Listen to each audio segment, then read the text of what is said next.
We need the variance of the given data. तो variance sigma square का जो formula है वो हमारे पास ऐसा है, sigma F I X I square by total number of observation sigma F I minus mean का square which is sigma F I X I by sigma F I का होल स्क्वायर। एक formula ये है, या फिर आप दूसरा formula ये यूज कर सकते हैं कि sigma F I X I minus X bar is the mean का whole square divide by sigma F I. Sigma F I को आप capital N total number of observation भी लिख सकते हैं। तो मैं दोनों ही मेथड से कर देता हूँ, आप दोनों में से किसी एक मेथड को फॉलो कर सकते हैं। सेकेंड मेथड में कैलकुलेशन थोड़ा सिंपल होगा, मैं एक टेबल को पहले कॉपी कर लेता हूँ and we will make some extra table below it. तो आप फर्स्ट मेथड से अगर जाना चाहते हैं तो आप देख पा रहे हैं कि आपको क्या क्या चाहिए। एक चाहिए sigma F I X I square और दूसरा चाहिए sigma F I X I. तो आप दो टेबल नीचे इसके बना लीजिए। One is for F I X I and other is for F I X I का स्क्वायर। ये दो टेबल आप बना लीजिए। तो फर्स्ट केस में आपका क्या हो जाएगा, एफ आई इंटू एक्स आई ये आपका जीरो हो गया, और F I into X I का स्क्वायर ये भी आपका जीरो हो गया। फिर सेकेंड केस में आपका क्या हो जाएगा, सेकेंड केस में एफ आई आपका टू है, तो एफ आई एक्स आई आपका टू हो गया, and F I X I का स्क्वायर ये भी आपका टू हो गया। सिमिलरली नेक्स्ट में आपका क्या हो जाएगा, three into five 15 and three into five का स्क्वायर आपका 75 हो जाएगा। देन टू इंटू सिक्स 12 और टू इंटू सिक्स का स्क्वायर 72 हो जाएगा। Six into ten will be 60 and six into ten का square will be 600। Three into twelve will be 36 and three into twelve का square 144 into three is 432। Three into seventeen is 51 and three into seventeen का square three into two 89, it will be 867। अब इनका summation भी करना है आपको, तो एक टोटल का टेबल बना लीजिए, सिग्मा का टेबल बना लीजिए। तो what is sigma F I X I, इनका टोटल क्या हो जाएगा, आप इन सबको ऐड कर दीजिए तो it will turn out to be 176। Similarly आप इनको ऐड कर दीजिए, sigma F I X I का square, this will turn out to be 2040।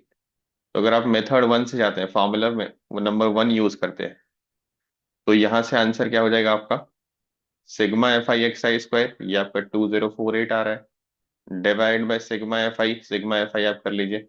इन सब का एडिशन क्या आ जाएगा, 3 3 6 12 14 17 एंड 5 22। तो ये 22 आपके आ रहे हैं total number of observation.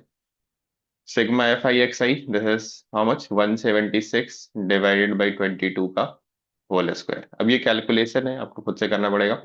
I will just write the value directly. तो ये आपका फर्स्ट वाला 93.09 आएगा and this will turn out to be 64।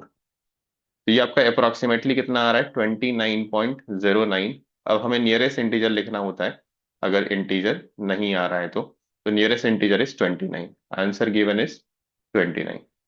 अगर आप दूसरे मेथड को फॉलो करते हैं, दूसरा फॉर्मूला फॉलो करते हैं वेरिएंस का, तो दूसरा फॉर्मूला क्या है आपके पास, sigma F I X I minus X bar का स्क्वायर। ठीक है, तो इसके लिए आपको एक और टेबल बनानी पड़ेगी। मेथड टू में हम लोग फॉर्मूला यूज कर रहे हैं, sigma F I X I minus X bar का whole square divide by total number of observation, जो कि अभी 22 है। तो एक टेबल आपको एक्स्ट्रा बनाना पड़ेगा which is for X I minus X bar, और इसको आप डायरेक्ट मल्टीप्लाई भी कर दीजिए, you multiply it by F I into X I minus X bar का स्क्वायर ही कर दीजिए, डायरेक्ट कर दीजिए, तो फिर आपको कैलकुलेशन कम पड़ेगी, डायरेक्ट आपको सिर्फ ऐड कर लेना है। तो एक्स बार तो आपका क्या आ चुका है, दिस पार्ट इज एक्स बार, है ना, ये एक्स बार आपका 8 आ चुका है। तो x bar is 8 with us. अब इसके बेसिस पे आपको कैलकुलेशन करना है। तो पहला डेटा क्या हो जाएगा आपका, दिस विल बी 3 इंटू 8 का स्क्वायर, तो 192 हो गया। This will be 2 into 8 minus 1 7 का स्क्वायर, तो 98 हो गया। 3 इंटू 8 माइनस 5, तो 27 हो गया ये आपका। Then next is 2 into 8 minus 6 का स्क्वायर, तो this will turn out to be 8। 6 into 10 minus 8 का स्क्वायर, तो this will turn out to be 24। 3 into 12 - 8 का स्क्वायर, तो ये आपका 48 हो जाएगा। एंड 3 into 17 - 8 का स्क्वायर, तो 81 into 3 243 हो जाएगा। आप इन सबको ऐड कर दीजिए, तो ये आपका कितना आ जाएगा, 640 आ जाएगा। तो इस मेथड से आपका डायरेक्टली आंसर आ रहा है 640 ÷ 22। इसको भी आप कैलकुलेट करेंगे तो एग्जैक्टली सेम 29.09 आ जाएगा। Nearest integer is 29। In both the method 29 is the final answer, and that is the answer given to us.